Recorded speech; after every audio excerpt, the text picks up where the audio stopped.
પોતાના દીકરા અને વહુના મેણા ટોણા સાંભળી થાકી ગયેલ ગીતામાં બધાથી દૂર જતા રહે છે. 16 વર્ષ પછી અચાનક મળે છે અને આગળ ઘટના જે બને છે તે ખૂબ જ રસપ્રદ અને સમજવા લાયક છે. તો એકવાર અચૂકથી આ વાર્તા સાંભળો. ગીતામાં એટલે નવાપુર નગરના જમીનદાર જીવાભાઈના પત્ની. જીવાભાઈ એટલે નવાપુર નગરના નિષ્ઠાવાન, પ્રામાણિક, ઈમાનદાર અને જમીનદાર. જીવાભાઈના માન સન્માનનું તો કહેવું જ શું, એવા જ એમના પત્ની ગીતામાં. ખૂબ જ સેવાભાવી અને સ્વમાની જાજરમાન સ્ત્રી. જીવાભાઈ અને ગીતામાંનો એકનો એક જ દીકરો એટલે અનંત. અનંત ખૂબ જ લાડકકોળથી મોટો થયો. જ્યાં પાણી માગે ત્યાં દૂધ હાજર થઈ જાય. ગીતામાને પણ સંસ્કારોમાં કોઈ કમી નહોતી રાખી, છતાં કુદરતને કાંઈ બીજું જ મંજૂર હશે. અનંત ધોરણ 12 સુધી ગમે તેમ કરી ભણ્યો. પછી ગામના યુવાનોના સંગમાં આખો દિવસ રખડવાનું ને મોડી રાત્રે ઘરે આવીને જમીને સૂઈ જવાનું. આ જ એનો રોજનો કાર્યક્રમ. ગીતામાં ચિંતા કરે, સમજાવે, પણ માને તો ને. જીવાભાઈને એમ હતું કે સમય બધું સારું થઈ જશે. અનંત 25 વર્ષનો થયો એટલે બાજુના ગામના જમીનદારની દીકરી અનિતા જોડે એના લગ્ન ધામધૂમથી કરાવી દીધા.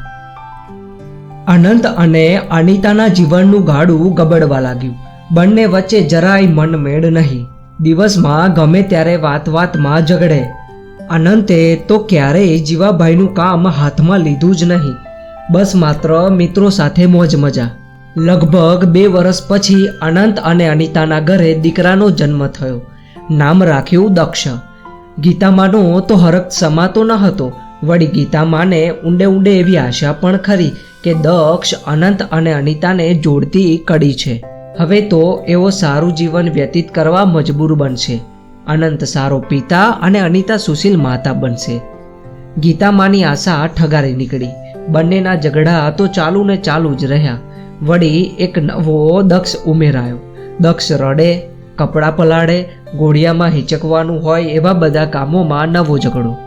ક્યારેક ગીતામાં દક્ષને સાચવવાનો પ્રયત્ન કરે, પરંતુ કજિયાળી અનિતા તો સાસુ ગીતામાં પ્રત્યે બહુ જ અણગમો. દક્ષને અડવા જ નહીં દે.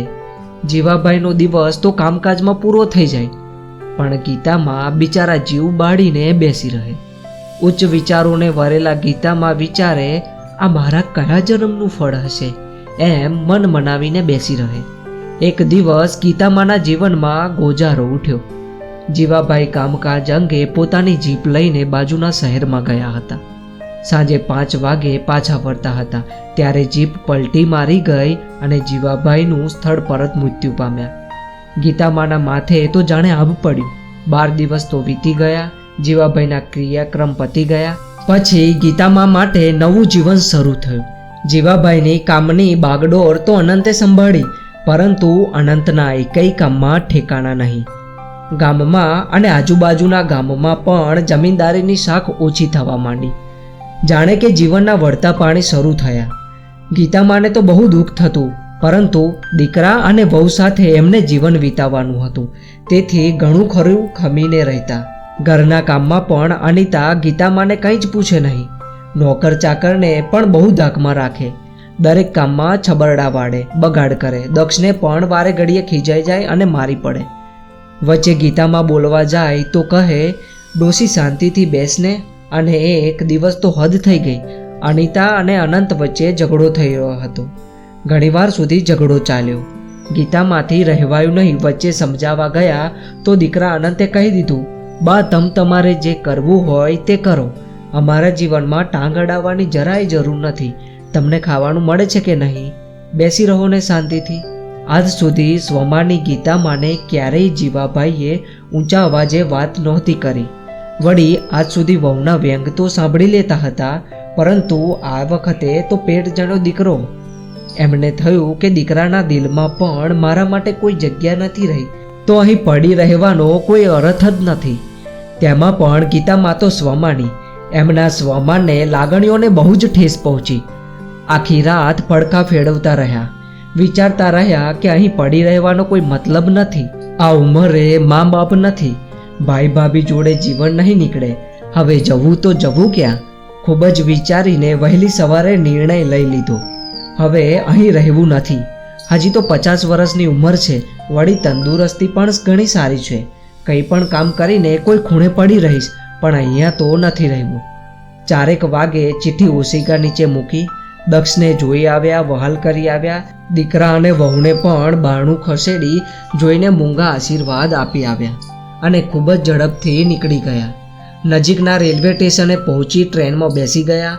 ક્યાં જવું, શું કરવું, બધું જ અનિશ્ચિત. છતાં લગભગ 4 કલાક ગાડીમાં બેસી રહ્યા. કેટલાય લોકો ચઢે ઉતરે, પણ ગીતામાં બેસી જ રહ્યા. થોડી વારમાં એક મોટા સ્ટેશને ગાડી ઊભી રહી. ગીતામાને થયું કે કોઈ મોટું શહેર હશે, ચાલ અહીં જ ઉતરી જાઓ. ગીતામાં ઉતરી ગયા. એક બોર્ડ જોઈને ખબર પડી કે આ તો વડોદરા શહેર છે. સ્ટેશનની બહાર નીકળી ચાલતા જ જવા લાગ્યા.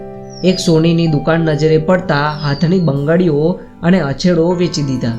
પૈસા લઈને પાછા ચાલતા આગળ જવા લાગ્યા.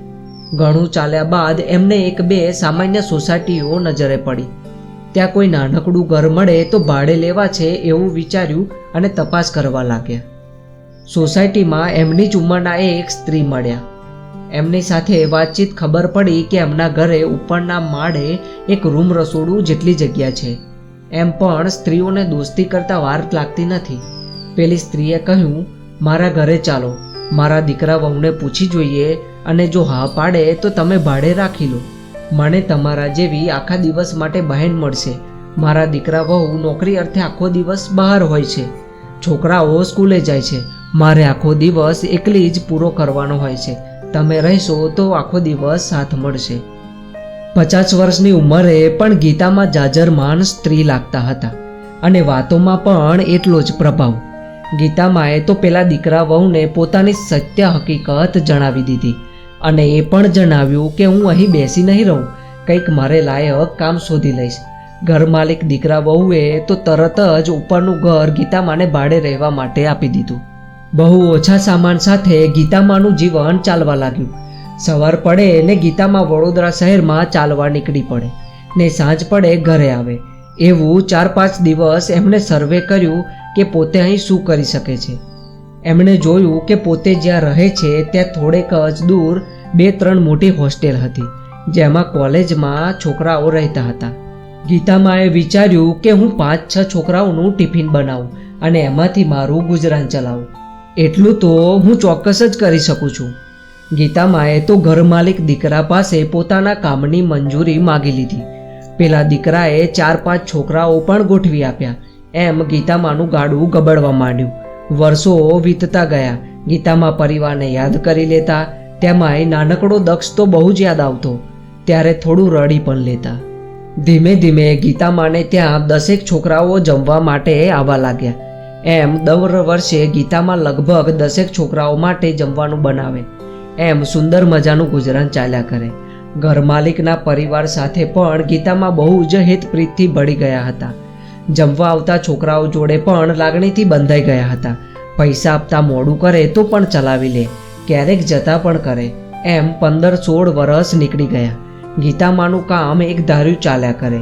આ વર્ષથી ગીતામાને ત્યાં એક દક્ષ નામનો છોકરો જમવામાં આવવા લાગ્યો. ગીતામાને તો નામ સાંભળીને જ પોતાનો દક્ષ યાદ આવી ગયો. દક્ષ જમવા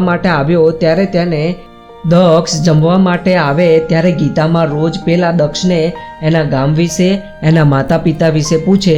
તેમાં એમને ખબર પડી ગઈ કે વર્ષો પહેલાં જે એમનું વહાલું રતન છોડીને આવેલા તે આ જ છે. દક્ષ પોતાનો જ પૌત્ર છે, વહાલું વ્યાજ છે. પછી તો દક્ષને ખૂબ જ પ્રેમથી જમાડે, ક્યારેક પ્રેમથી માથે હાથ ફેરવે, પણ દક્ષને જરીકે ખબર નહીં પડવા દે કે પોતે એના સગા દાદીમાં છે. દક્ષને પૈસા ચૂકવવામાં દર મહિને મોડું થાય. ગીતામાં ખોટો ઝઘડો કરે, પણ દક્ષને જમવા નહીં આવે તો તે રાહ જોઈને પોતે ટિફિન લઈને દક્ષની હોસ્ટેલ સુધી પહોંચાડી જાય. દક્ષ પણ ગીતામાની લાગણીઓ સમજે. ગીતામાં બોલ કરે તેથી ઉપરથી કઠોર લાગે, પણ એમનું ભીતર બહુ નરમ છે અને તરત જ જમી લે. એક દિવસ દક્ષ ગામે ગયો હતો. દક્ષ ગામે જાય ત્યારે કોલેજની, હોસ્ટેલની, મિત્રોની અને જ્યાં જમવા જાય છે ત્યાંની બધી વાતો અનંત અને અનિતાને કરે. કંઈ જ કામ ધંધો નહીં કરતા અનંતના ઘરની આર્થિક પરિસ્થિતિ ખૂબ જ નબળી પડી ગઈ હતી. જીવાભાઈએ જાળવેલી જમીનદારી પણ જતી રહી હતી. અનંતને આવક અને જાવકના બે છેડા ભેગા કરવાની પણ તકલીફ પડવા લાગી. તેમાં પાછો દક્ષ વડોદરા કોલેજમાં અભ્યાસ કરતો હતો. ફી ભરવામાં, જમવાના પૈસા મોકલવામાં દર મહિને મોડું જ થાય. દક્ષે મમ્મી પપ્પાને વાત કરી કે પોતે જ્યાં જમવા જાય છે તે માજી બહુ ભલા છે. મહિનો પૂરો થાય મારી પાસે બિલ ચૂકવવાના પૈસા ન હોય ત્યારે હું જમવા જાઉં નહીં, મને સારું નહીં લાગે. તો માજી પોતે જ ટિફિન લઈને રૂમ સુધી આવી જાય. વાત સાંભળીને અનંત અને અનિતાને બહુ જ સારું લાગે. એમ કરતાં કરતાં દક્ષના 4 વર્ષ પૂરા થઈ ગયા. એને વડોદરા છોડવાનો સમય થયો હતો. અનંત અનિતાને થયું કે આપણે દક્ષને લેવા જઈએ. તેઓ દક્ષને લેવા વડોદરા ગયા. દક્ષ તો બહુ જ ઉત્સાહમાં હતો. પોતે જ્યાં જમવા જતો તે માજીને મળવા માટે અનંત અને અનિતાને લઈ ગયો. માજીને જોઈને અનંત અને અનિતાનો આશ્ચર્યનો પાર ન રહ્યો. ગીતામાં અને અનંતની આંખો મળી. વર્ષો પછી ગીતામાંનો ગુસ્સો પણ ઓગળી ગયો હતો. અનંતના જીવનમાં પણ મુશ્કેલીઓ આવતા એનો પણ દ્રષ્ટિકોણ બદલાયો હતો. બંને મા દીકરો વર્ષો પછી ભેટી પડ્યા. હવે નવાઈ પામવાનો વારો દક્ષનો હતો. બધી વાત જાણ્યા પછી પણ દક્ષ દાદીમાને વાલથી ભેટી પડ્યો. ગીતામાએ પણ સંઘરી રાખેલા વહાલથી દક્ષને ભીંજવી દીધો. અનંત અનિતાની આર્થિક પરિસ્થિતિ વિશે જાણી ગીતામાએ બંનેને ગામ છોડી વડોદરા બોલાવી લીધા અને પોતાના કામમાં જોડાઈ જવાનું જણાવ્યું. થોડા જ વર્ષોમાં પ્રગતિ થઈ જતાં એક હોટલ ચાલુ કરી, ગીતામા હોટેલ. હવે ગીતામાની ઉંમર થતાં વડોદરામાં ગીતા ભવન બંગલામાં દક્ષની નાનકડી દીકરી દિશા જોડે બહુ જ પ્રેમથી દિવસો પસાર કરે છે. અનંત અને અનિતા અને દક્ષ હોટલ સંભાળે છે. દક્ષ ગીતામાના નિયમોને ભૂલ્યો નથી અને તેના કારણે હોટલ ધમધોકાર ચાલે છે. ઘરના તમામ સભ્યો ગીતામાનું ખૂબ જ ધ્યાન રાખે છે. આમ ગીતામાનું સ્વમાન પણ સચવાયું અને ઘર પણ સુધરી ગયું. માં તે માં. મિત્રો, જો તમને આ વિડીયો ગમી હોય તો ચેનલને સબસ્ક્રાઈબ અને આ વિડીયોને લાઈક અચૂકથી કરી દેજો.